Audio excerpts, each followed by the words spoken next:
ALIS stands for Asset Limited, Income Constrained, but Employed.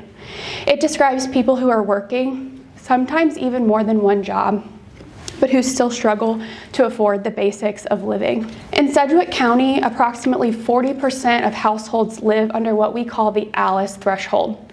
These families live paycheck to paycheck. They earn too much to qualify for traditional public assistance, but not enough to cover the true cost of living within our community. So ultimately, even though they're employed, they are constantly one flat tire or one unexpected medical bill away from a crisis.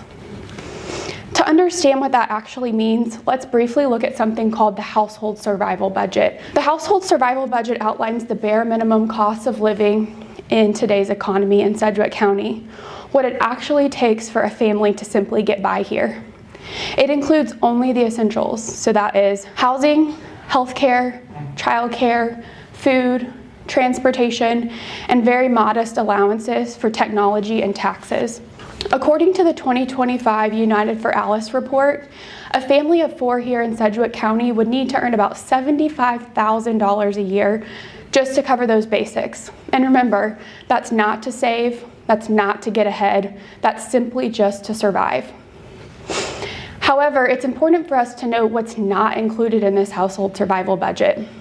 That doesn't include school supplies, field trips, or after-school enrichment activities for your kids.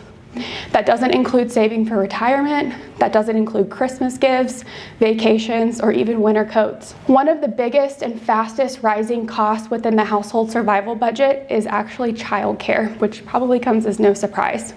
When families live under that kind of constant financial pressure, it affects every part of their life.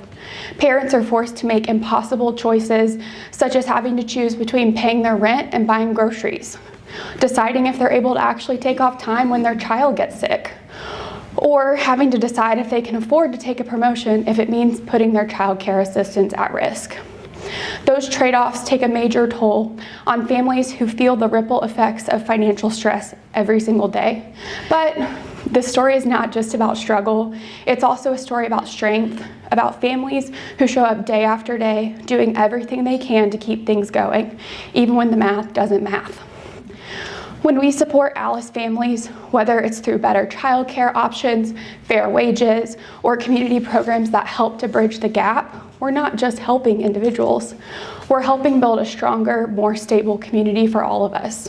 Think about the women and families that you know who might be under that ALIS threshold and what it might take to help them not just survive, but truly to thrive.